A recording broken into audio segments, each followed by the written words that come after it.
Tamla Horsford went to a slumber party.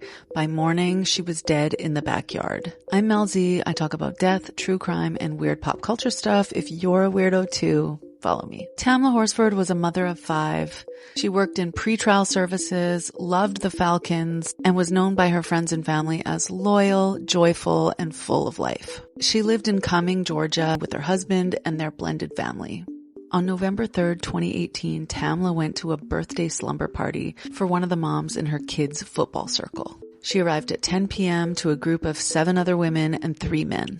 They drank tequila and beer, watched football, and played Cards Against Humanity. Witnesses at the slumber party said that Tamla got up at around 2 a.m. and went to have a cigarette on the patio here. That was the last time anyone saw her alive.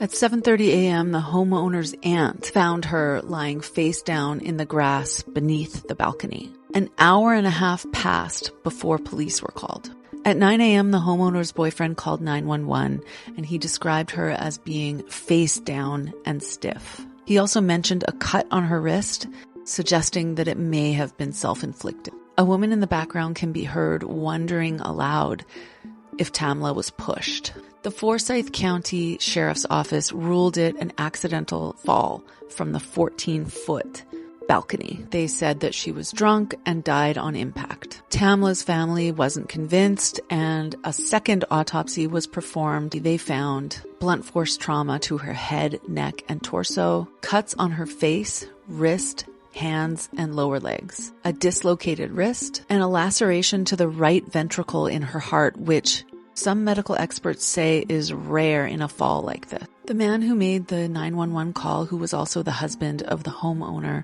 was later fired from his job as a court officer when he accessed the police incident report several times without authorization. The garage door was opened at 1:40, then opened again, then the front door was opened, front door, back door, back door. All of this activity, none of this was ever explained by the homeowners. There are security cameras on the balcony.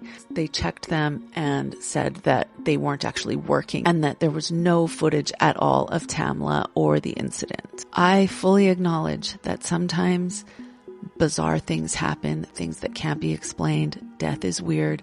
People die in weird ways. And sometimes it looks suspicious and it's just a really sad tragedy. But this one has a lot of pieces to it that don't add up and that were never investigated. So what do you think? What happened here?